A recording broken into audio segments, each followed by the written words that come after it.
temerária e insolente enquanto escritora? Temerária não sei se sou, mas sou extremamente insolente. Uau! Eu não sei se é só enquanto escritora. Adoro Djamília. Não, acho que é uma das minhas características mais... Aliás, eu diria que é das minhas características mais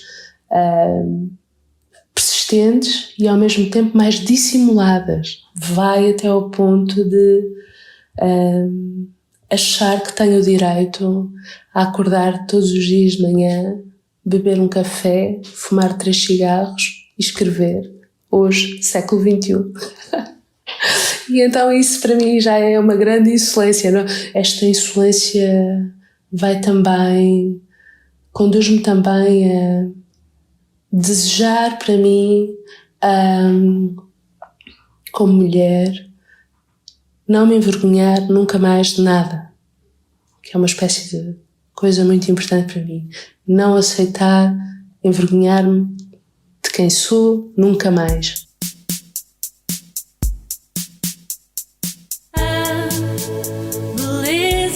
Pequenas coisas, janelas para nos deslumbrar.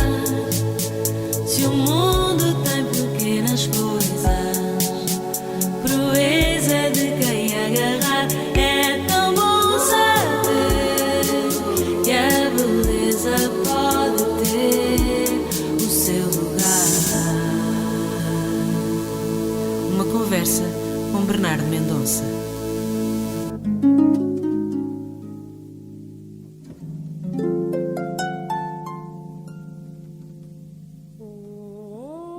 Pode um amor ser como um ferry, capaz de atravessar um rio revolto de tormentas, de fantasmas, de desequilíbrios mentais e sonhos pesados e ainda assim manter-se à tona? E quando esses sonhos por cumprir dão origem a eternas dores e vazios e a pesadelos apocalípticos a cada dia que passa? Será tudo delírio, verdade ou consequência? Esta é a história de um casal, Vera e Albano, com uma relação à prova de bala, à prova de incêndios, à prova da estranheza e costas viradas dos outros, à prova da frustração de nunca terem tido uma filha que, apesar de nunca ter nascido, tem um nome e está a completar a formatura. Ou melhor, poderia estar, se realmente existisse. Eis um livro sobre Vera, que escreve um diário e que vive a meias com a sua dupla, o seu espelho, a outra Vera. Um livro que conta uma travessia ou a convalescência de uma crise nervosa que coloca Vera numa gruta virada para as profundezas do seu avesso, onde só Albano tem acesso. Ou quase. De súbito, Albano achava-se no barco com Vera como 2 pássaros trancados numa gaiola. Pode ler-se numa das páginas de Ferry, o novo romance da minha entrevistada, Djamília Pereira de Almeida, 7 anos depois de Esse Cabelo, e que é já o seu 9º livro, a abordar desta vez a loucura em flashes, em capítulos, numa cronologia errante e que aborda as dificuldades da escrita e da linguagem e de um amor que vem de sempre entre um casal que envelhece e faz das falhas possibilidades de salvação ou de perdição e que não se larga nunca, apesar das tormentas e travessias de uma mente perturbada. Por outras palavras, esta é a história de uma mulher e de um homem, 2 amantes que passam a viver no espaço que fica entre a realidade e o sonho, um lugar sobre o qual ninguém fala e ninguém tem real acesso, como chega a ler-se. O que levou Djamília a esta travessia?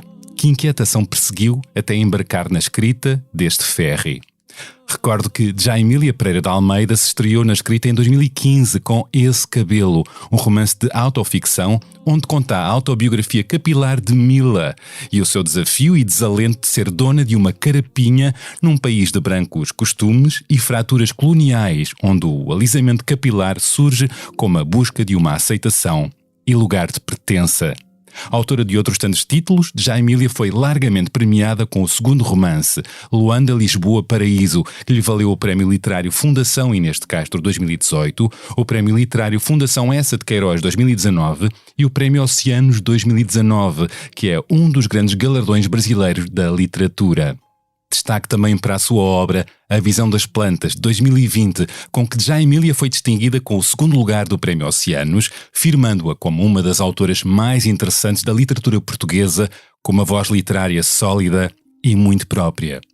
Jaimilia, nome que originalmente quer dizer bonita em árabe. Nasceu em Luanda, mas veio logo aos 3 anos para Lisboa, onde cresceu nos subúrbios. Filha de mãe angolana e pai português, primeiro Jaimilia sonhou ser estilista, desenhar roupa, mas logo na adolescência decidiu que a escrita seria o seu ofício. E desde aí passou a ler muito, sobretudo Fernando Pessoa. É quando decide estudar literatura portuguesa, mas curiosamente na universidade ficou intimidada com o tanto que não sabia e passou por um longo jejum de escrita. E só depois de terminar o doutoramento é que se libertou desses grilhões académicos e começou a desbravar mato até descobrir o caminho da sua escrita, das suas histórias, das suas inquietações. Os seus livros estão editados em várias línguas e já colaborou no New York Times, La República, New Zürcher Zeitung, Folha de São Paulo, LitHub, Expresso, Serrote, Common Knowledge, Zoom, entre outras publicações. Sei que Jaimilia não gosta de ser arrumada em caixinhas, em gavetas, em rótulos e que ambiciona para a sua escrita todas as possibilidades da fantasia, muito além do registro da autoficção e biografia onde começou. Será Jaimilia como Vera, a personagem de Ferry, que procura suplantar-se na escrita e nela aspira a ser tão clara até ao ponto que o que dissesse já não fosse uma linguagem, mas um risco no gelo? Sei também que, enquanto escritora, prefere não passar mensagens claras, que aprecia mais lançar perguntas do que criar respostas e que a escrita para si tem, acima de tudo, a ver com liberdade e alegria. Mas não será a criação literária também uma fonte de angústia, dúvida e dor?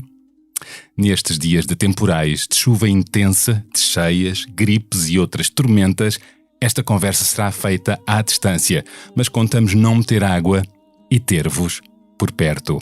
Olá, Jaimilia Pereira de Almeida, bem-vinda à beleza das pequenas coisas. Olá! Olá! Olá, muito prazer e obrigada por estas palavras bonitas. Obrigado. O Expresso faz 50 anos. Celebre connosco e torne-se assinante em expresso.pt. E eu arranco já com esta ideia de que para si a escrita é acima de tudo liberdade e alegria. Mas a criação literária não será também uma fonte de angústia, de tormenta, de dúvida? Eu acho que não, porque o que acontece é que a escrita trata das minhas dores todas. Ah, sim? Sim, no sentido em que ajuda-me a resolver problemas. Não é propriamente não é propriamente uma terapia, que é quase um lugar comum, que as pessoas dizem que a escrita é uma terapia. Não é assim que eu sinto, mas eu quando tenho um problema que me angustia, uma pergunta que me aflige, ou uma dor qualquer, normalmente o que eu faço para resolver isso é escrever. E escrever lava-me. Lava. E sente Sim. que mergulha a cada livro cada vez mais profundamente dentro de si, ou pelo menos vai-se resolvendo e percebendo-se melhor no avesso? Sim, por um lado sim. Mergulho se calhar cada vez mais fundo. E a minha esperança é não mergulhar cada vez mais fundo em mim, mas mergulhar cada vez mais fundo nos outros. Mas ao mergulhar fundo nos outros, não mergulha também fundo em si, porque tem que Certamente, questionar os outros? Sim. Sim, certamente. Acho que é uma e a mesma coisa. Acho que o mergulho é o mesmo. Continuo até, por mais angustiado ou tortuoso que seja aquilo que vou escrevendo, continuo a fazê-lo apenas porque escrever me dá um gozo extraordinário e para mim é muito importante essa ideia de fazer o que se gosta, poder fazer o que se gosta. Para mim esse é o grande privilégio que eu tenho. É a sua grande máxima, é isso? Sim, é poder ter o privilégio de fazer o que eu gosto. Que bom. E é o que eu gosto num sentido profundo, ou seja, a minha aspiração maior é poder dedicar a vida a fazer aquilo que me dá gozo fazer. E quando digo gozo é gozo no sentido mais próprio e literal do termo. É aquilo que me dá energia, que me dá pica, que me dá... Que alimenta, não é? Sim, sim. É por mais dúvidas e inquietante que seja o caminho, não é? Também com algumas dúvidas, não é?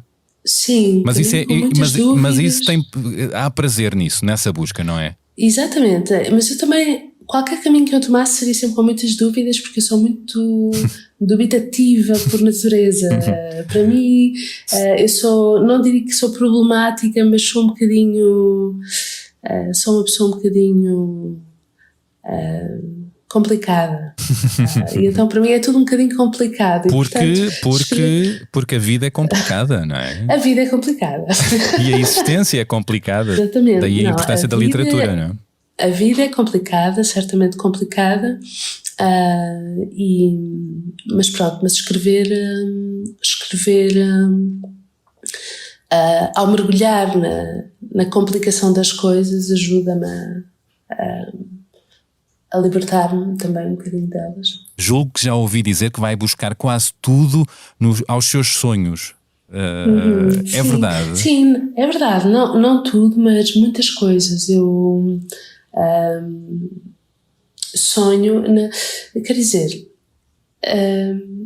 é mais, não é propriamente, não uso propriamente sonhos no sentido em que imagino, tenho um sonho à noite e depois escrevo uma história inspirada nesse sonho ou a partir desse sonho, não é isso.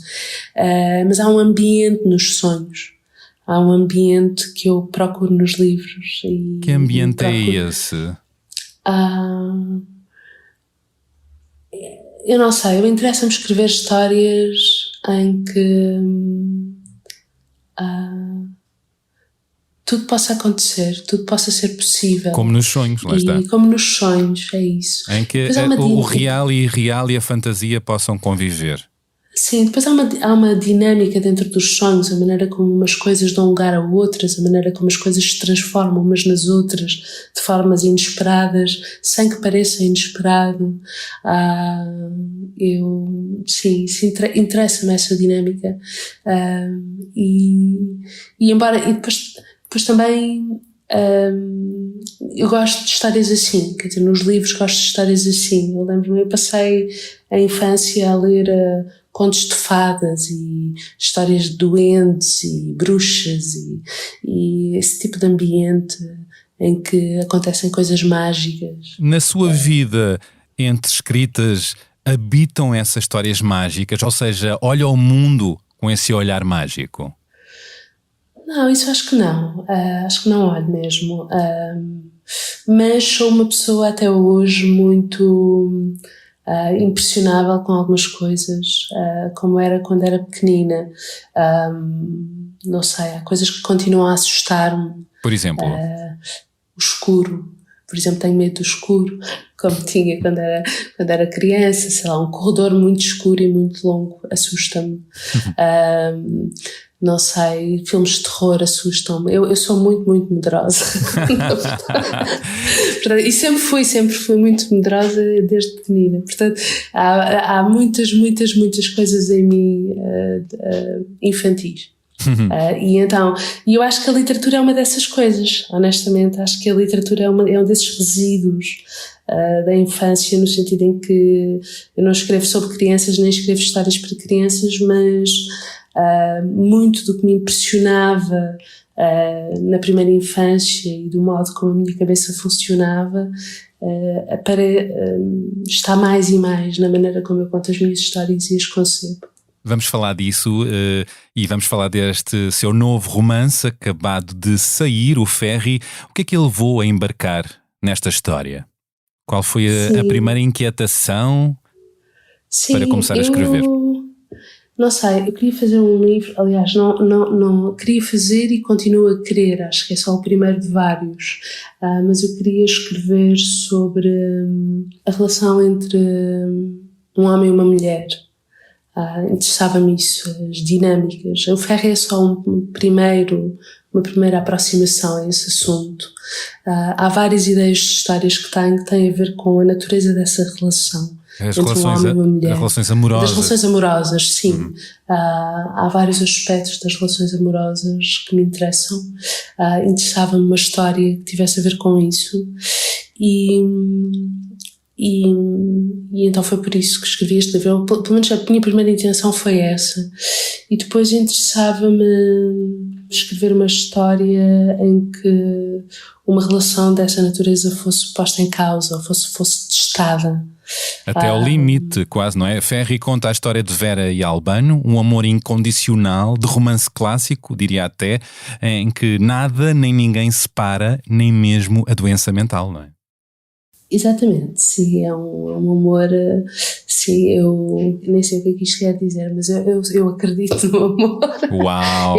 Esse unicórnio. Sim, não, eu acredito nessas histórias de amor, eu acredito, sim. E então isto é capaz de ser assim a coisa mais, não sei, fora de moda e ao mesmo tempo revolucionária que se pode ser hoje. Mas eu acredito, e então interessava-me, aliás, foi uma grande angústia publicar este livro e eu tive muitas dúvidas porque tinha muitas dúvidas de que ainda fizesse sentido sequer contar uma história assim. O que é que quis questionar? Os limites do amor, da doença mental, aquele lugar entre a realidade e o sonho, o delírio? Não tinha propriamente assim queria falar de um modo tão profundo quanto fosse capaz sobre a relação, sobre tudo aquilo que se perde e se ganha na relação entre duas pessoas, sobre o que se diz e o que não se diz, sobre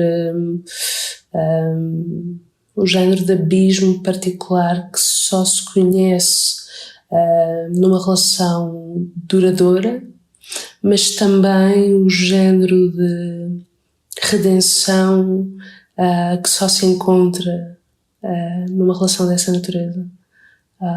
Há coisas na ligação entre duas pessoas, e isto não interessa se é um homem ou uma mulher, seja quem for, mas há coisas na relação entre duas pessoas que só se percebem passado muito tempo. E a mim interessa-me pensar nesse género de coisas. São coisas que não se adivinham ao fim dos primeiros anos, dos primeiros meses. É preciso muito tempo para se perceber essas coisas. Algumas são boas, outras são más. Pois, aqui há um misto de só o amor nos salva, só o amor nos afunda, não é?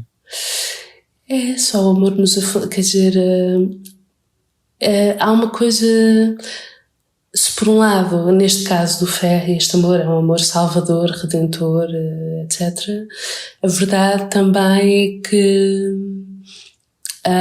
isto é válido para esta relação deste livro, não estou a falar em geral, mas há um género de silêncio e de solidão muito particular que só é possível experimentarmos em relações deste género. E são relações fusionais, não é? Relações que se autoalimentam e que o mundo, sim, para além delas é distante, não é? Há uma bolha entre duas pessoas, não é? É espantoso porque são relações... O caso da relação da Vera e do Albano é um género de relação em que a Vera e o Albano são como se fossem uma ilha. Pois é. Há relações assim, que duas pessoas são como uma ilha. Em que há uma gruta, não é? Neste caso há uma gruta porque há uma situação muito complicada. Mas pronto, não é preciso que exista essa gruta, embora muitas vezes exista, mas são duas pessoas que são como uma ilha. E à volta dessa ilha há água, portanto tudo o resto fica a uma grande distância e é preciso vir de barco.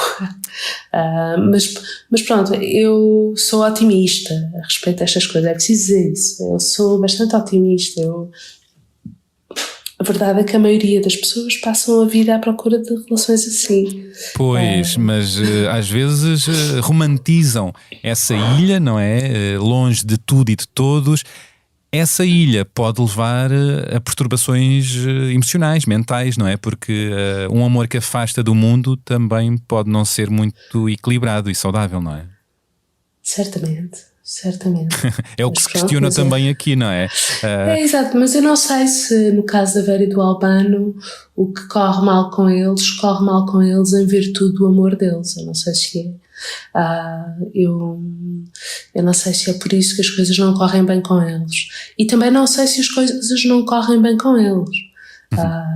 Eu acho que até nem correm mal. Eu acho que até nem correm mal no sentido em que a possibilidade de, no tempo da nossa vida, nós encontrarmos alguém que, mais do que estar disposto a dar a vida por nós, estar disposto a dar-nos a sua vida de uma forma integral e completa, sem esperar qualquer género de recompensa, contrapartida, compensação, encontrar alguém que esteja connosco também por entender a falta e a importância que tem para nós, sem estar às, sem que essa relação seja uma transação de qualquer natureza, é qualquer coisa de extraordinário. Portanto, eu diria que, se eu tivesse de dizer, acho que a Vera e o Albano são dois grandes sortudos.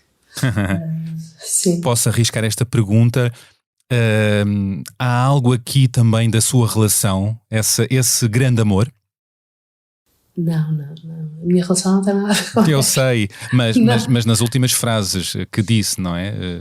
Sem um amor sem pedir nada em troca, a não ser amarem-se. Sim, não, eu se consigo escrever sobre a Vera e o Albano é também porque não era necessário que assim fosse, porque acredito que o escritor pode imaginar tudo o que quiser, independentemente da sua experiência particular, mas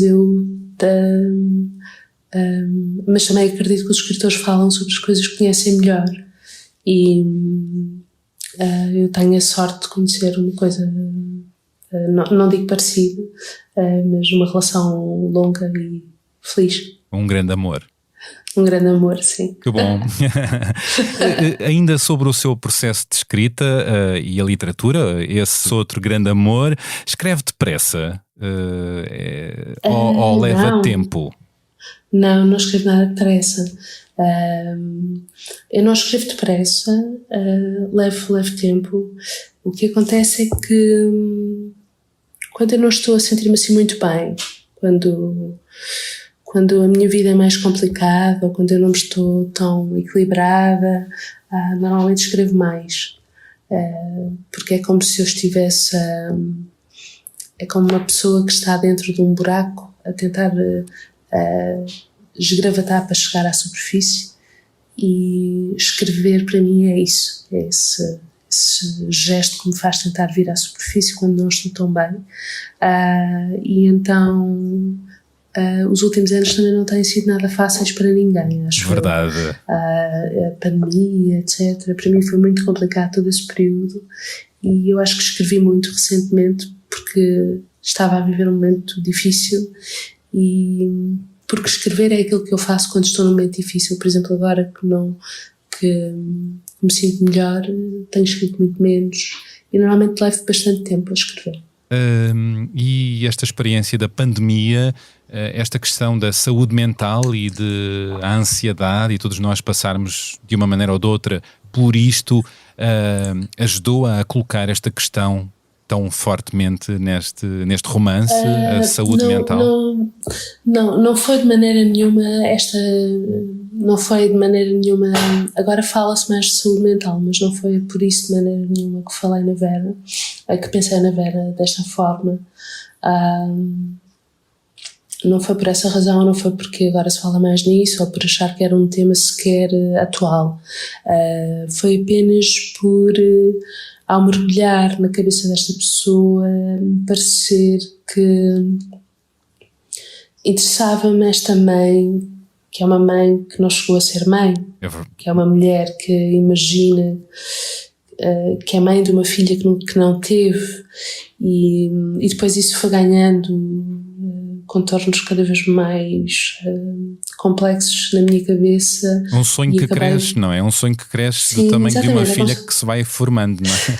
Exatamente, é como se fosse um sonho que ganha vida. Então interessava-me uma pessoa que acreditasse em coisas que não existem, e é só por isso que depois surge este aspecto patológico na Vera, que em todo o caso eu tentei que não fosse invasivo, que fosse mais alusivo do que propriamente muito descritivo. Mas pronto, foi a Vera que me conduziu a este problema, não foram os tempos atuais. Falou-me de esgravatar para chegar à superfície enquanto escreve, e em momentos menos bons é quando esgravata mais. Como é que se relaciona com a falha, o erro, enquanto escreve? Relaciono-me maravilhosamente. Sim? Então. Quer dizer, sim, não me angustia nada. Estou sempre a errar, quer dizer, não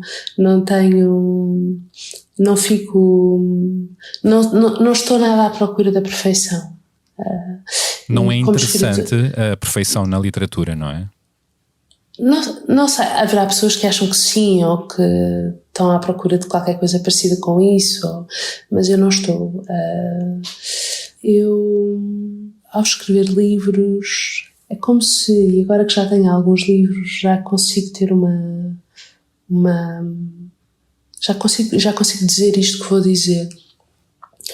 Eu olho para os meus livros e vejo neles uma descrição do curso da minha vida ao longo de uma série de anos, mesmo quando são livros que não falam de mim de maneira nenhuma, como é o caso deste.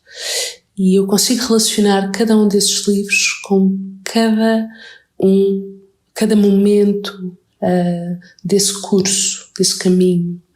Por isso, mais do que descreverem um caminho na literatura, eles descrevem um caminho de alguém aqui no planeta Terra, alguém na vida. E para mim interessa-me continuar a escrever livros até onde for capaz, com o objetivo de ter conseguido na minha vida deixar aqui um testemunho do que foi para mim estar aqui viva neste século, neste tempo, durante este período, o tempo que for possível. E portanto é mais, não estou à procura de perfeição nenhuma, aliás, porque eu acho que qualquer pessoa que tenha lido alguma coisa, se estiver muito obcecada com a perfeição, não escreve nada. Nunca fazemos nada se não arriscarmos e se não falharmos muito, não é? E não é só não falhar, é porque a literatura é de facto é uma arte. Eu não concordo nada com a ideia de que já foi tudo escrito, tudo que era grande, tudo que era bom, não acredito nisso. E no entanto, ter o atrevimento de escrever qualquer coisa, tendo em conta tudo o que já foi feito, exige alguma temeridade e também exige alguma insolência. E é isso, é temerária e insolente enquanto escritora? Temerária não sei se sou, mas sou extremamente insolente. Uau! Eu não sei se é só enquanto escritora. Adoro, Jaime. Acho que é uma das minhas características mais... Aliás, eu diria que é das minhas características mais persistentes e ao mesmo tempo mais dissimuladas. Uau! Até onde vai a sua insolência enquanto escritora e mulher? Até onde vai... E até onde lhe leva? Não, até onde leva não sei, mas leva-me e vai até ao ponto de achar que tenho o direito a acordar todos os dias de manhã, beber um café, fumar 3 cigarros e escrever. Hoje, século XXI. E então isso para mim já é uma grande insolência. Não é preciso sair de casa e fazer um pé de vento ou chamar sequer atenção sobre mim própria. Há uma pessoa que eu admiro muito, que é um fotógrafo americano, que é o Robert Frank, e aliás fotógrafo suíço, e ele viveu nos Estados Unidos, e o Robert Frank dizia que o nosso modo de vida O nosso modo de viver já é político. E, portanto, não é preciso grandes gestos, não é preciso grande coisa. Acordar de manhã e não ter vergonha de escrever todos os dias, passar as manhãs a escrever e de dizer que sou escritora, isso para mim já é um ato de coragem e para além disso esta insolência conduz-me também a desejar para mim, como mulher, não me envergonhar nunca mais de nada, que é uma espécie de coisa muito importante para mim. Não aceitar envergonhar-me de quem sou nunca mais. E portanto é isto. Uau, e é muita coisa. Leva-me já à pergunta: durante muito tempo envergonhou-se de muita coisa sobre si? Certamente, sim. Por exemplo? Sim. Sei lá, achava que não era suficientemente inteligente, achava que não tinha lido o suficiente, achava que não sabia escrever e que ninguém estaria interessado em ouvir o que eu tinha para dizer, achava que era feia, achava sobretudo isso, mas sobretudo uma vergonha que tem a ver com a inteligência, com não ser suficientemente inteligente, com ser-se ignorante, uma grande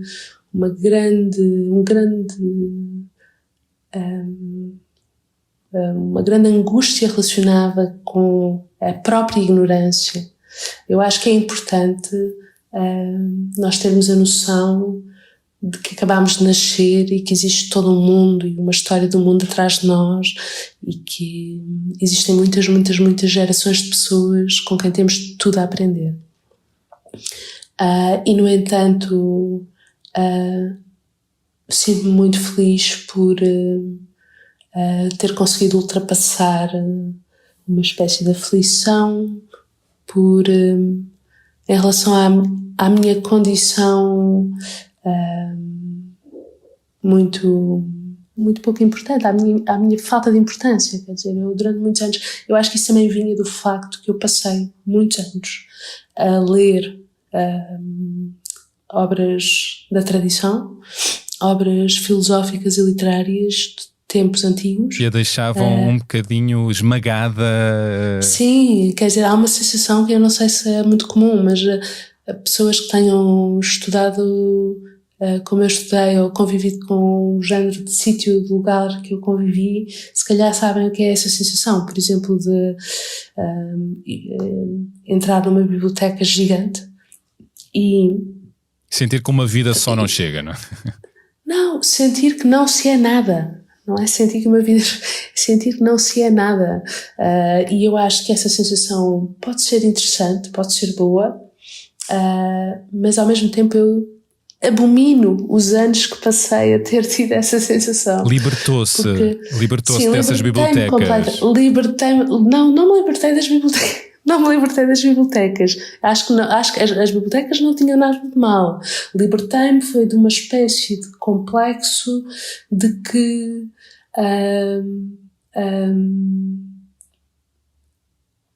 que eu não era nada nem ninguém ao pé daquela dimensão. E eu acho, só para situar os ouvintes, é porque eu só estou a fazer todo este discurso porque nós estávamos a falar da perfeição, da busca da perfeição. Mas estas ideias errantes estão-nos a levar a caminhos muito interessantes. Há aqui duas notas, nomeadamente esta insolência e o perder a vergonha de acordar de manhã, beber o café, fumar 3 cigarros e começar a escrever, que é um ato político, e o perder a vergonha de escrever. Isto tem a ver também por ser mulher, por ser jovem, por ser uma mulher negra, tem a ver com uma série de papéis onde ainda há estigma. Talvez tenha, quer dizer, eu não consigo distinguir eu, Jaimília, fazer essas coisas e dizer o que disse e sentir isso, de eu, Jaimília, com todos esses adjetivos implicados, porque eu sou tudo, eu quando digo eu estou a dizer tudo isso, não é? Pois, mas quando diz ato político, que é um ato Não, político, mas não quer dizer o quê? Não, ato político, sim, certamente. Quando digo ato político tem a ver com tudo isso, tem a ver com eu, Jaimília, mulher negra, jovem, etc. Mulher. Mas mulher tem a ver com tudo isso, misturado, tudo isso misturado, não é? Tem tudo isso numa. E que entra em revolução e perante uma determinada sociedade, não é? Que tem expectativas. Mas mais até do que uma sociedade, porque eu quando estou a escrever nunca estou a pensar na sociedade. Eu nunca estou a pensar nisso. Eu estou a pensar quase sempre na literatura. E portanto quando eu falo também num ato político e numa insolência, eu estou a falar numa insolência a respeito da tradição. E a tradição não é a tradição social, isso não me interessa muito quando estou a escrever, interessa a tradição literária. É a respeito da tradição literária, que reverbera também muito isto, não é? Que reverbera por todo lado, e que a todo momento me está a dizer, mas quem é que tu pensas que és para estares para aí a menina é filha de quem, não é? A menina é filha de quem para estar aí em conversas de podcast. E por isso é em relação à tradição, não? E quando falo tradição, falo, e repare, é preciso fazer esta ressalva porque para mim é mesmo importante. É que eu digo isto que acabei de dizer e, no entanto, sem sacrificar minimamente a minha insolência a respeito dessa tradição literária, eu sou a mesma pessoa que nem quero imaginar o que seria a minha vida se não pudesse continuar a ler o Flaubert e o Tolstói e todas as coisas que eu adoro dessa tradição. Portanto, eu não renego nada, não pelo contrário, eu acho negativo que se excluam o que quer que seja do passado. Quer dizer, tudo isso para mim constitui o que eu faço e constitui a atividade a que me dedico de uma forma inalienável. Ligado a isto também, eu sei que nunca gosta de se rever nas caixinhas, gavetas, rótulos onde a têm colocado como de escritora pós-colonial, que eu já ouvi em várias conversas que tiveram consigo. Esses lugares atribuídos limitam-na enquanto escritora, enquanto mulher? Não, eu acho que esses lugares atribuídos limitam sobretudo as pessoas que os inventam e que os aplicam. A mim não me limitam nada, porque eu normalmente quando vejo que me querem enfiar num rótulo, isso são tentativas que me divertem. Assim? Sim, a mim só me faz rir. Eu não me angustio minimamente. Como Jorge Palma canta, deixem-me rir. Exatamente, quer dizer, a mim diverte-me. Porque, quer dizer, não interferem minimamente naquilo que eu estou a fazer. Há uma coisa para mim importante, que é a razão pela qual é um pouco ocioso tentar colocar-me, a mim e a outras pessoas como eu, mas agora falo de mim, em gavetas desse género, é tão só de que eu ainda estou a descobrir o que estou a fazer. E portanto... E enquanto escritora e mulher é muitas coisas, tem muitas vozes, não é? E portanto eu estou a descobrir o que estou a fazer e portanto, quer dizer, se eu estou a descobrir o que estou a fazer, isto é uma trabalheira para as pessoas que me querem pôr onde quer que seja, porque quer dizer, não sei, não faço ideia. Onde colocar os livros de Jaimília nas prateleiras? Ou seja, estas etiquetas literárias nunca fazem muito sentido, na sua opinião, ou são uma régua necessária ou inventada por necessidade para arrumar os livros e os seus autores, as suas autoras, nas prateleiras das livrarias para ajudar na promoção? Não sei. Também é, não é? Sim, eu acho que há quer dizer, certamente que essas etiquetas são etiquetas que têm uma origem que só diz respeito ao mercado e à forma como as coisas funcionam no mercado. Também existem Quer dizer, eu acho que, sobretudo, todas essas formas de catalogação são extrínsecas ao processo, ao meu processo. E, portanto, mas também não, quer dizer, não me revoltam, era o que eu dizia há pouco, divertem-me, eu fico divertida. Eu fico divertida porque eu sinto que essas pessoas parece que sabem mais do que eu, melhor do que eu estou a fazer. E talvez queiram que cumpra um determinado papel, ou que se sente num determinado lugar, ou que ocupe um determinado lugar. Ou seja, o pergunto é se lhe tem sido cobrado o papel enquanto escritora negra que se cinja às questões da diáspora, do racismo, do colonialismo, ou assuntos mais africanos, porque são lugares onde também há uma urgência e que sejam mais ocupados. Sim, assim, não, assim, eu sinto que já me foi cobrado isso, mas nunca ninguém tentou interferir no que quer que fosse no caminho dos meus livros, na orientação que eu dou ao meu trabalho. As pessoas que o tentaram fazer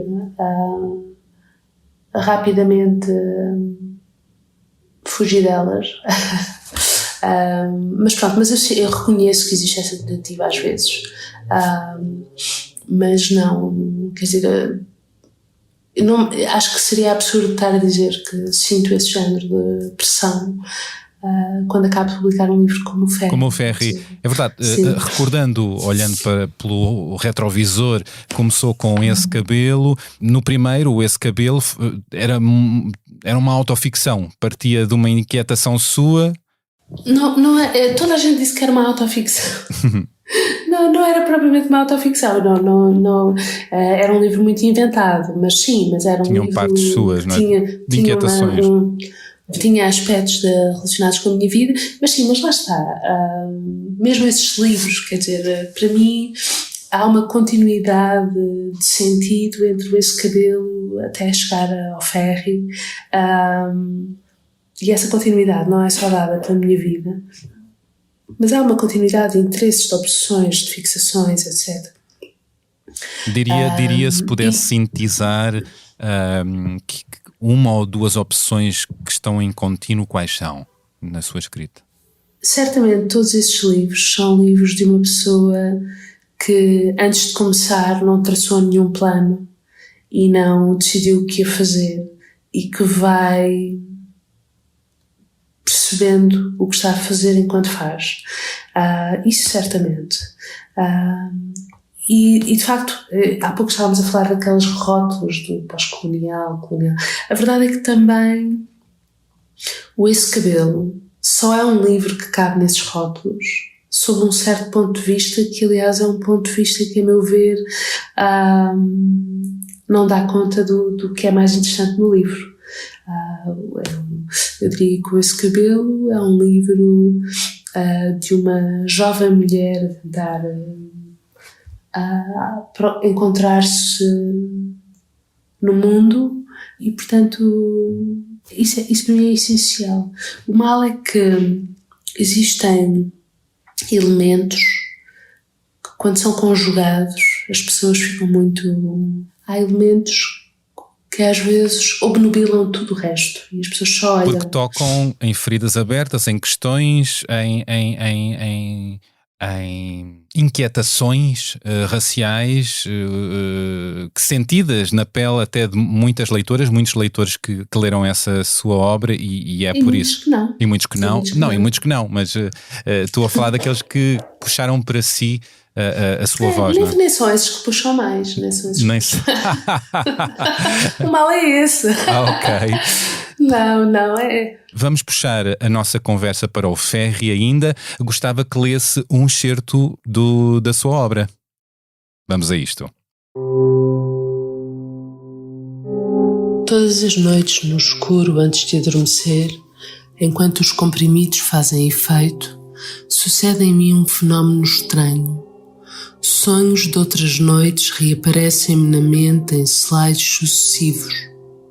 Revejo a casa de praia diante do canhão de ondas, o grande mar crispado de fogo, a manifestação no centro de Paris, o edifício de escritórios espelhado, onde se amontoam computadores dos anos 90 e colegas de franja, a casa circular de 4 janelas abertas e a sua cerca branca entrecoberta por abetos, o grande arraial onde uma multidão me espera, decorado com faixas que me dão as boas-vindas, porque ganhei não sei o quê, não sei quando.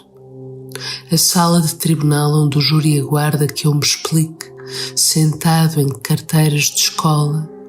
A escada de madeira na grande universidade que é o ciclo preparatório onde andei, e lá dentro, no cimo da escadaria, a sala do professor a quem conto que decidi voltar a estudar.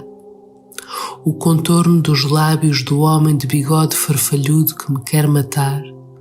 A mulher embuçada que se deita ao meu lado de noite para me levar a vida. Os 2 caminhões tira a interromperem o trânsito da Rua Nova da Trindade, carregados do enxoval que o meu pai comprou para mim. A latrina onde ele purga após a sua morte, comendo e defecando um fardo de palha. São cenas de capítulos anteriores, fragmentos de sonhos antigos, de que não me recordo ao acordar ou ao longo do dia, mas surgem por instantes para desaparecerem depois, mal adormeço. Por vezes, já tomada pelos medicamentos, fazendo esforço por concentrar-me, já o torpor impediu que esboce qualquer pensamento, então, quando pensar é tão duro quanto carregar um piano, aí imagino escolher entre os fragmentos aquele com que quero sonhar essa noite.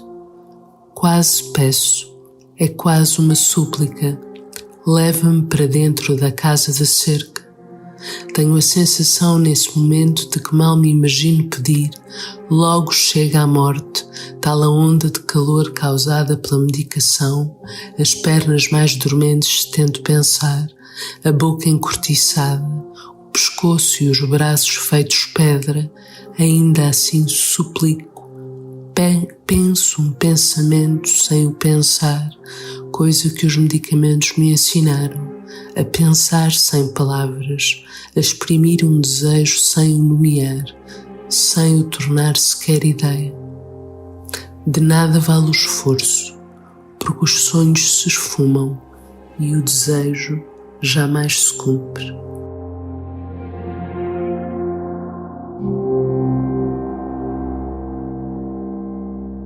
Muito bem, e porquê é que escolheu este excerto? Olha, gosto especialmente deste excerto e este excerto escolhi por razões perfeitamente fúteis, porque às vezes são as melhores razões. Hoje está um dia muito, muito escuro e nestes dias assim parece que a pessoa nem chega a levantar-se da cama, parece que é tudo um contínuo entre a noite e o dia.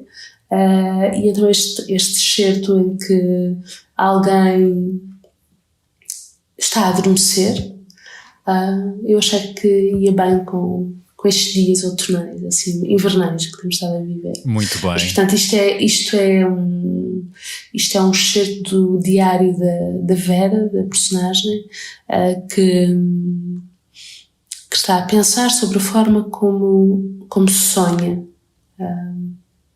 Como é que acontece quando vai para a cama e adormece. E é isso.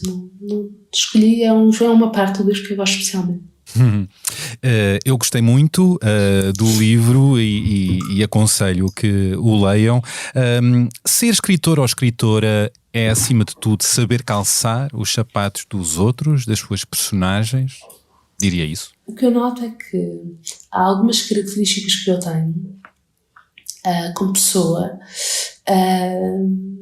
que propiciam e facilitam que eu escreva romances. Uma delas é, por exemplo, eu tenho uma espécie de empatia patológica. Eu acho que sou da sua família. Eu vou explicar o que é isto. Eu sou uma pessoa, eu empatizo com toda a gente, mas isto não é bem isto. Dê-me um exemplo. Não, Exemplos por exemplo, menos óbvios. Exemplos menos óbvios. Por exemplo, imagine uma pessoa que eu não... Por exemplo, imagine, estamos a falar aqui para um jornal. Imagina um colunista que eu detesto ler. Um colunista qualquer que eu detesto e que nunca concordo com ele. Estamos a imaginar pessoas. Sim. Não é? Pronto, nunca concordo e irrita-me e revolta-me e nem sei porque continuo a ler aquelas pessoas que são embirrações, não é? Agora imagino que esse colunista de repente há um problema qualquer, há um escândalo, há qualquer coisa e toda a gente o ataca. Aquela pessoa com quem eu não simpatizo, de quem eu não gosto, de repente eu estou na pele dele, estou a sofrer por ele, estou a sofrer as dores dele, quer dizer, eu sofro as dores de toda a gente e mais alguma, até das pessoas de que eu não gosto. Mas isso é outra coisa, é não querer pisar em quem está no chão. Eu também não sou assim, mas não fico a gostar da pessoa pelo facto de estar no chão. Não, eu também não fico. Eu só não piso. Não, mas eu também não fico, mas o problema, não fico, mas fico... quer dizer, condoo-me das pessoas, pois, quase todas, tem humanidade. Muitas. Não, mas são muitas. É um bocadinho, isto é extenuante, isto não é nada bom, isto é extenuante e faz-me parecer uma tola. Mas isto é combustível para a literatura, não? Eu acho que é, eu ia responder por isso, porque eu acho que isto vem de uma tendência para imaginar como é que é o mundo visto na situação de outra pessoa e para com facilidade colocar-me na posição de outra pessoa. Porque um bom escritor, uma boa escritora não pode colocar a sua moralidade em cima das suas personagens, não é? Não, certamente não, concordo com isso, não, é simplesmente isso, eu tenho uma inclinação para imaginar como é que é o mundo visto pelos outros. Ou calçar os sapatos, não é? Podemos chamar-lhe assim, quer dizer, tenho uma inclinação para isso, mas não é na literatura, é em geral. Eu sou assim, e então isso ajuda-me muito, porque rapidamente entro para dentro de uma outra cabeça, mas isso também não é muito, lá está, é uma capacidade que só me traz problemas, não é uma capacidade, quer dizer, é uma capacidade na qual estou sempre a tropeçar, porque sofro desnecessariamente, porque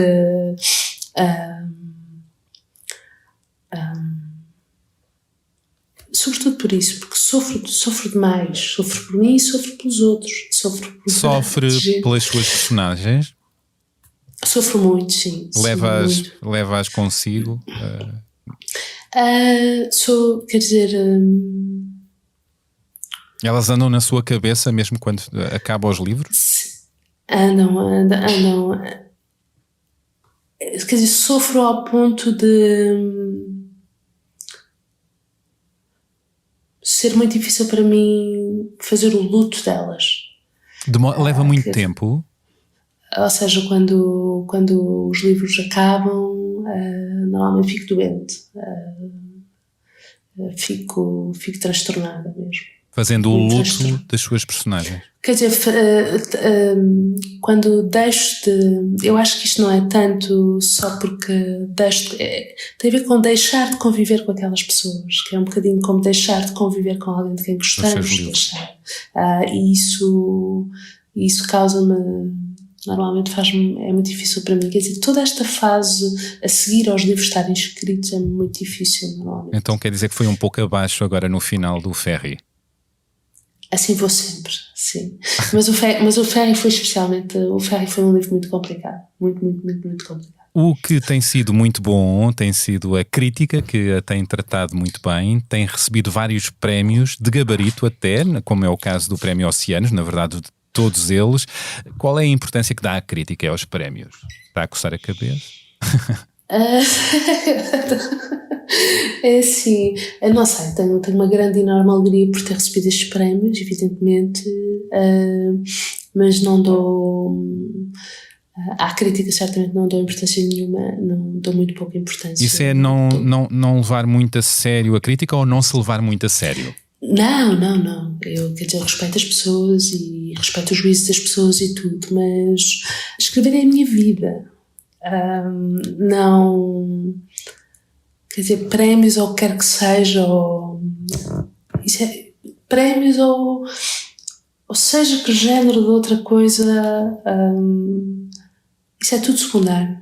Falando Escrever ainda dessas coisas secundárias, vem à cabeça alguma crítica que a desagradou particularmente? Não. Não. Nunca me...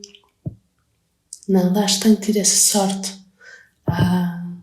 Não sei, quando um dos meus livros foi publicado na Alemanha, A Visão das Plantas, houve lá um senhor alemão que não gostou do livro. Foi talvez assim uma crítica. Não gostou e foi duro? Mas foi em estrangeiro, se calhar não me percebeu. Foi, portanto não se sofre tanto. Então... Aquilo em alemão há várias camadas de tradução até chegar a nós, portanto quando chegou em português já era um elogio. Já era espetacular. No sentido contrário, vou colocar um áudio e gostava que depois que comentasse. Bom dia, Bernardo. Que prazer saber que tens a Jamília e que vou poder ouvir outra bela entrevista tua. Sobre o trabalho da Jamília, que me pediste para dizer umas palavras, é sempre difícil para mim, que não sou académica nem crítica, falar do trabalho de outras pessoas, sem me ficar por gosto ou não gosto. E do trabalho da Jamília já tive oportunidade de lhe dizer pessoalmente, eu gosto muito da forma, que é muito elegante, muito contida, e são características que me agradam e que como escritora sei que são muito difíceis de conseguir, e gosto da verdade literária que a Jamília persegue, que me emociona. Portanto, há uma afinidade de ideias, de partilha de ideias, uma afinidade intelectual e também há uma afinidade emocional. Por isso, a Jamília foi uma das grandes descobertas que fiz nos últimos anos. E recentemente conhecia, também gostei muito dela, e às vezes é uma desilusão quando conhecemos autores que gostamos, mas neste caso não foi, e por isso tudo é uma história, contudo, para ser feliz. Sobre a pergunta para a Jamília, eu não tenho assim perguntas, não me lembrei de nada muito interessante, mas gostava de ouvir a Jamília comentar o último parágrafo do discurso de aceitação do Nobel da Annie Ernaux. Se calhar poderias ler a Jamília, para eu não estar a ler, que leio pior certamente do que tu. Se regressa à promessa feita há 20 anos e até ao fim são 5 linhas. E depois gostava de ouvir o que é que a Jamília tem a dizer, está bem? Olha, beijinhos para os dois e boa entrevista. Acabamos de ouvir a escritora Dulce Maria Cardoso. Muito obrigado, Isto Dulce. foi uma surpresa! Isto também é feito de surpresas. Antes de mais, gostaria que a Jamília comentasse estas palavras. A Dulce refere a forma que a sua escrita tem de muito elegante, contida. É difícil conseguir essa contenção? Pois é. Eu ainda estou a recuperar. Eu não sabia que ia haver aqui esta surpresa. Pois. Agora senti que estava assim num daqueles programas que vejo. Eu costumo ver programas às vezes à tarde. Pois. Na televisão, e às vezes aparecem os seus amigos a falar. Assim, ele dizer, vai aparecer aqui agora uma pessoa de quem gosto imenso, e às vezes é muito engraçado porque às vezes aparecem as pessoas e percebe-se que é uma surpresa e que as pessoas que estão no estúdio não ficaram assim não tão é uma contentes. boa surpresa. Espero que esta tenha sido. Não, esta foi mesmo uma boa surpresa. Que raio de coisa que tu foste arranjar, Bernardo. Não. Não, é mesmo uma boa surpresa. Estou muito feliz. Por acaso ainda hoje falei com a Dulce, mas ela não me disse que trocámos uma mensagem, mas ela não me contou. Muito bem combinado com ela isto. E a Dulce fala desta questão que leva muito tempo a conseguir-se a tal verdade literária. Leva muito tempo, não é, Jamília? Isso são elogios espantosos. Quer dizer, eu acho que sim, eu acho que é muito difícil, porque não se pode fazer um livro verdadeiro. Uma pessoa pode ser mentirosa mesmo quando está a escrever ficção. Eu acho que tento escrever tão verdadeiramente quanto tento viver. E portanto, há pouco dizia que os livros são a minha vida, mas isto não é... Às vezes os escritores dizem estas frases um bocadinho assim... Às vezes já estamos anestesiados ao ouvir os escritores dizer este género de frases. Mas... e por isso às vezes quando tentamos dizer uma coisa assim, parece que estamos a usar as palavras assim de uma forma mais ou menos gratuita. Mas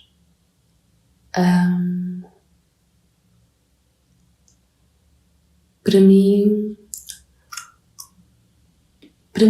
a literatura é a segunda coisa mais séria da minha vida.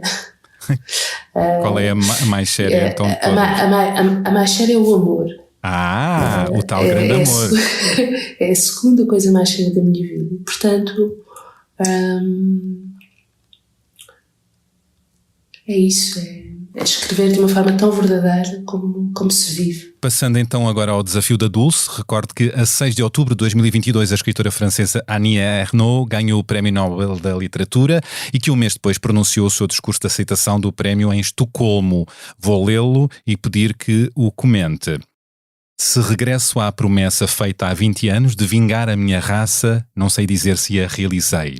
Foi dela, dos meus antepassados, homens e mulheres duros com tarefas que os fizeram morrer cedo, que recebi a força e a raiva necessárias para ter o desejo e a ambição de lhes dar um lugar na literatura, neste conjunto de múltiplas vozes que desde muito cedo me acompanharam, dando-me acesso a outros mundos e outros pensamentos, incluindo o de me revoltar contra ela e querer modificá-la, para inscrever a minha voz como mulher e transfuga social no que se apresenta sempre como um lugar de emancipação, a literatura. Sim, eu tinha lido essas palavras. E como é que comenta? Eu já tinha lido isso. Como é que estas palavras ecoam em si? Quer dizer, eu reconheço-me muito nessas palavras, nessa ideia de...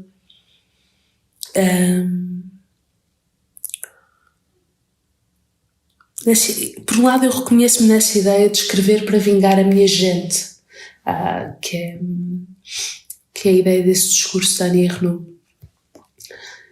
Reconheço-me nessa ideia de escrever para vingar os meus. Mas por outro lado, também, ao mesmo tempo, nada na maneira como eu encaro a literatura tem a ver com vingança. Mas, isso por um lado. E por outro lado, há também em mim, com muita força, desde muito cedo na minha vida, uma ideia de uma aspiração de me tornar moralmente autónoma dos meus. Libertar-se disso. Exatamente. E está nesse caminho. E portanto, não, acho que esse caminho já está feito. Mas é um caminho, portanto, é uma ação, sim, não é? Mas há uma coisa muito interessante nesse caminho, porque se uma pessoa... É curioso que aconteça uma pessoa que se queira libertar moralmente dos seus, que o ponto a que isso a conduz seja reencontrar-se com os seus. Uau, mais à frente. Ou seja, a pessoa tenta libertar-se dos seus, tenta descobrir um caminho que seja só seu, mas quanto mais avança nesse caminho, mais reconhece em si os seus, aquilo que tem de parecido com os seus antepassados, com os seus avós, com os seus pais, etc. E mais eles eventualmente poderão ser sentidos aqui e ali na sua escrita. Exatamente, e portanto o que acontece é que quanto mais singular se tenta ser, mais devemos a outros, maior é aquilo que devemos aos nossos. E então eu acho que situo-me algures neste ponto. Annie E, no Ernaux entanto, fala de força e raiva como gatilho para a sua escrita. Também tem essa Não. força e raiva? não tenho raiva, certamente. Não tenho, eu não sou assim muito, não sinto muita raiva. E no entanto, que lá está, eu não tenho raiva, não sinto propriamente em mim esse motor da vingança. E no entanto, quando me lembro, por exemplo, do meu avô, que era um servente de pedreiro num estaleiro qualquer em Lisboa, penso que não tenho feito outra coisa senão vingá-lo neste caminho.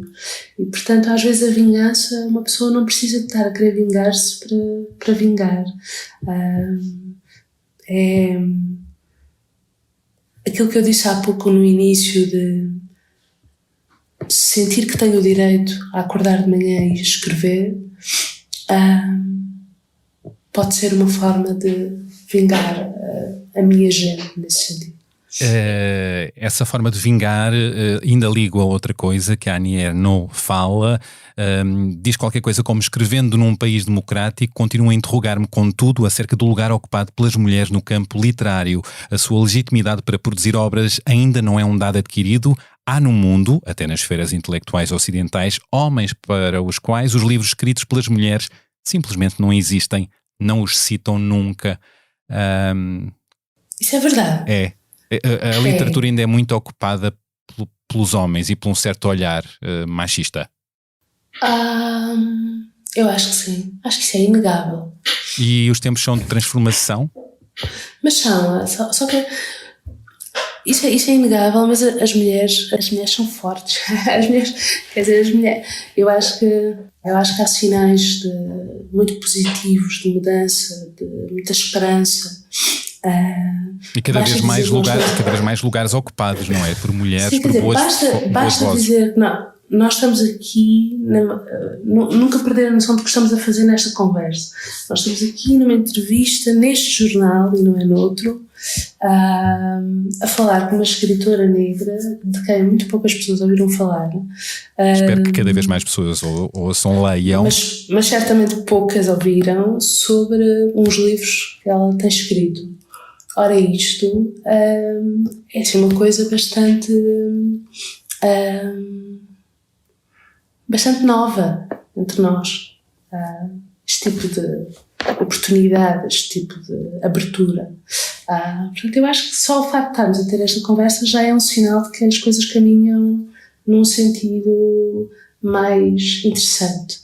Para mulheres como eu, para mulheres da minha cor, mas também para mulheres como a Dulce, para mulheres como a Annie Ernaux, quer dizer,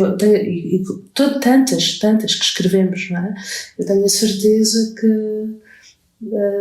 muitas mulheres se reconheceram nesse discurso, muitas mulheres que escrevem se reconheceram nesse discurso e nessa parte final, e também tenho a certeza que muitas pessoas disseram que ela estava apenas a ser politicamente correta e que portanto, enfim, isso era perfeito, isso não tinha interesse nenhum. Vamos dar tudo quê? Não, que isso era tudo apenas sexy ou coisa assim. Sexy? Que palavra! Não, é o que se diz, quer dizer, disse sexy apenas para dizer, quer dizer, do mesmo modo que muitas mulheres reconheceram, como eu me reconheci nessas palavras dela, tenho a certeza que há muitas pessoas que descartam essas palavras com um adjetivo deste género, ou pode ser sexy ou de qualquer, ou dizendo que... Não, mas eu acho que hoje em dia o que se diria dessas palavras, os detratores diriam que foram politicamente corretas. Acho que seria isso. Vamos ser politicamente incorretos ou vamos ser musicalmente livres para dar música à nossa conversa? Quais são as músicas que podemos ouvir? A primeira é a música que eu mais ouvi nos últimos 2 anos, e esta música para mim, para além de ser uma canção absolutamente extraordinária de uma artista que eu nunca tinha ouvido falar, que se chama Samantha Crane. Não sei, eu escolho esta canção sem fazer ideia se há muita gente que a ouve, se há pouca gente que a ouve, eu não sei. Se não ouviram, podem ouvir agora. E é com o tema? O tema chama-se An Echo, Um Eco, é de um disco chamado A Small Death. Vamos então ouvir. Vamos a isto. Somehow between us, the air became so thick we couldn't reach to the other, an insurmountable divider, and I clawed in my throat, thinking you must have cursed me. I can't say. Maravilha. E mais? Então, a outra chama-se, é uma música do Bill Evans. Eu gosto muito do Bill Evans. Isto é uma música dele que se chama A Person I Knew. É de um álbum de 1971 e é uma música que eu também ouço muitas vezes quando estou a escrever. Pois, porque houve muita música enquanto escreve, não é? É, ouço. Vamos ouvir então Bill Evans. Vamos a isto.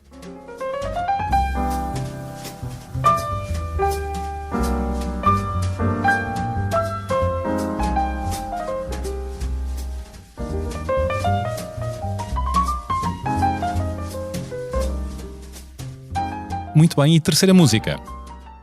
A terceira música é também uma canção que para mim é maravilhosa, que eu adoro, tem um poema lindíssimo, e é uma canção sobre o casamento, e por isso é que eu me lembrei também de trazer, porque íamos falar do Ferry, e é do Bill Callahan, chama-se Pigeons, e é uma canção em que o Bill Callahan diz que quando uma pessoa está casada, ela está casada com o mundo inteiro.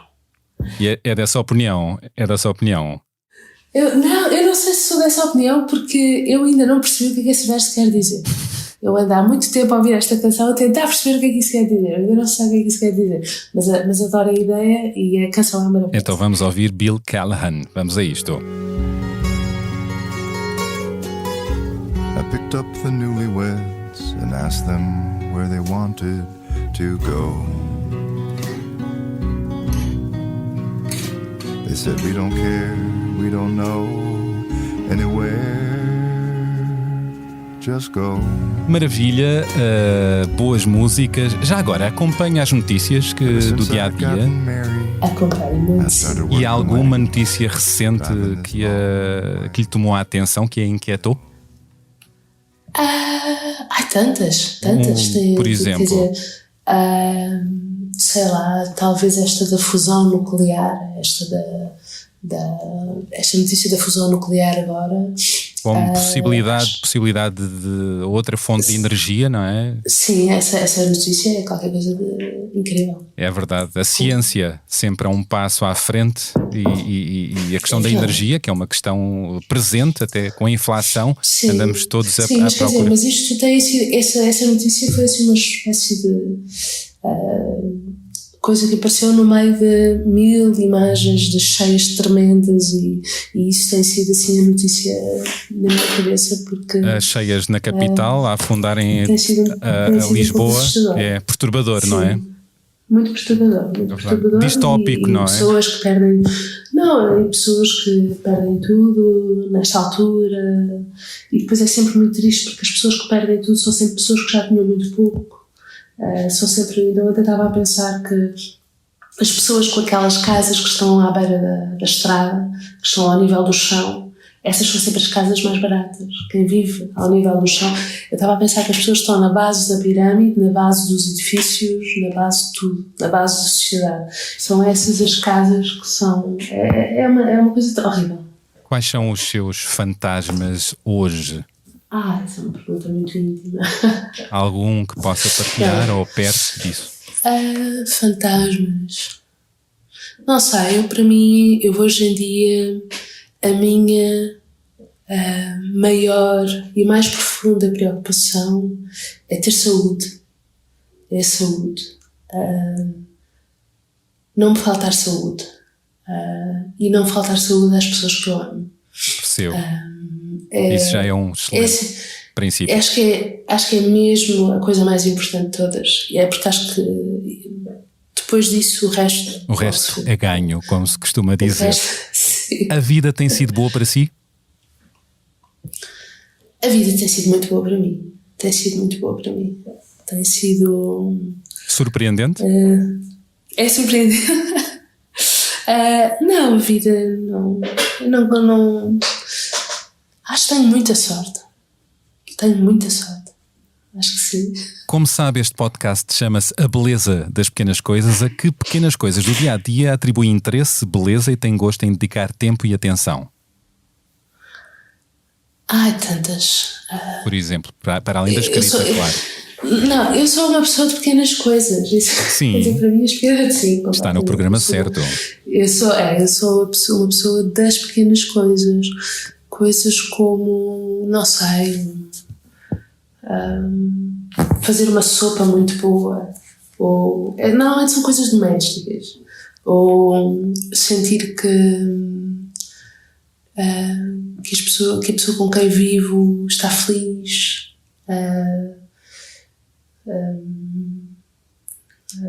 Não sei, conseguir fazer com que, por exemplo, uma planta que eu estou a tentar criar desenvolve,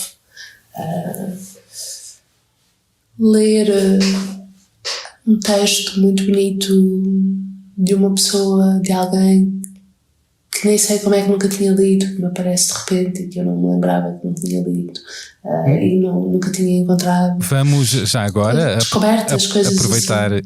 Esse momento para ouvir uma leitura sua. Então, este livro chama-se O Livro da Patrícia e é de um autor que se chama David Alexandre Guignou.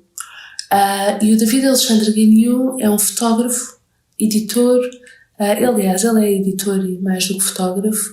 Este livro foi publicado este ano. Para mim é o livro do ano. É o livro do ano. Extraordinário. E eu sei que gosta muito de fotografia, não é? Gosto. E é o livro do meu ano. É uma espécie de elegia à Patrícia Almeida, que é uma fotógrafa que era companheira do David Alexandre Guignou e que morreu em 2017. Só para situar as pessoas.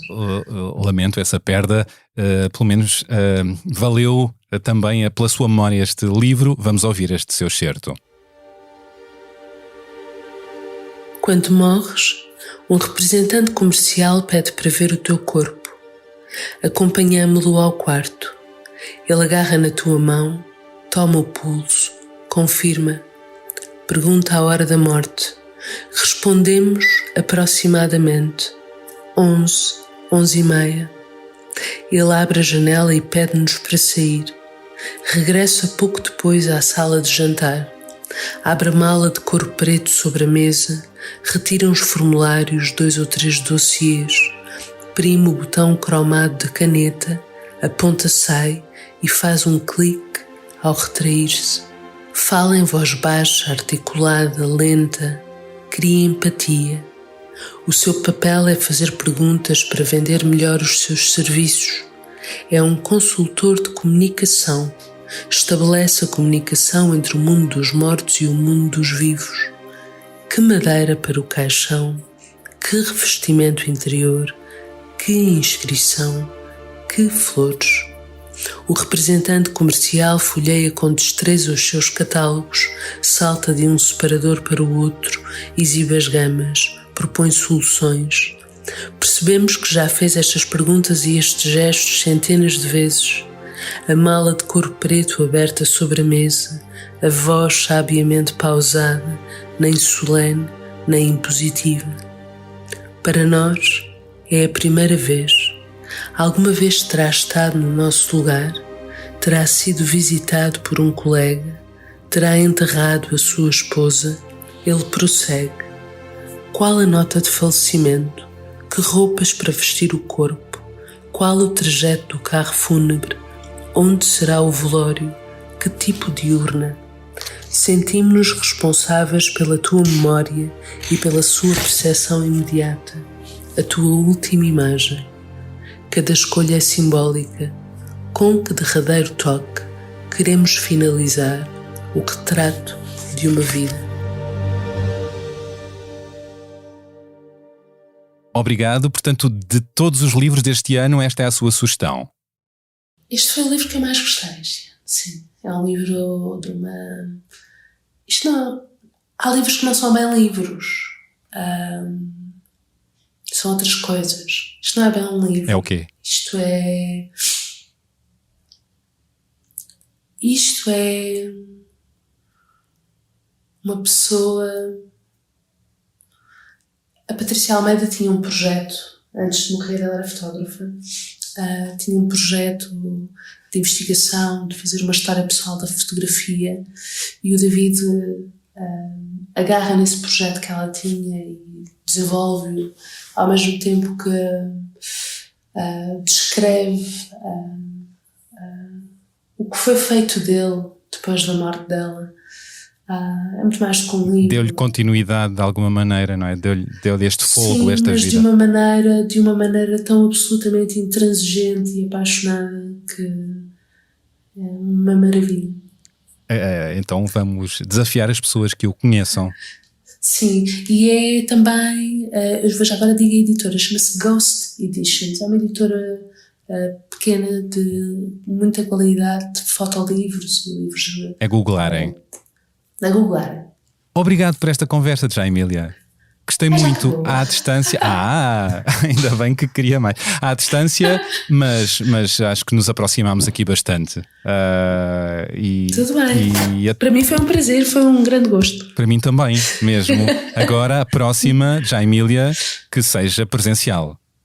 Exato. Para que haja espaço para um abraço. Claro que sim, haja saúde.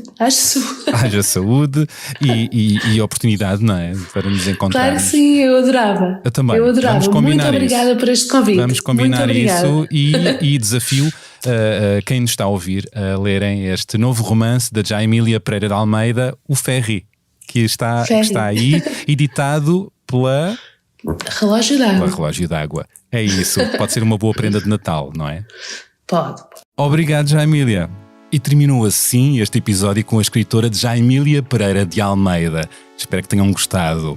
E sim, deem um ar da vossa graça, enviem críticas, sugestões, façam-se ouvir, ativem as notificações e partilhem o podcast com o universo que vos rodeia. Se quiserem, enviem-nos um e-mail para abelezadaspequenascoisas@impresa.pt. É sempre bom ler-vos, ouvir-vos, saber o que se passa desse lado. Como sabem, o genérico deste programa é uma maravilhosa criação da Joana Espadinha e a edição áudio deste podcast é do João Martins. As fotografias são do Nuno Fox.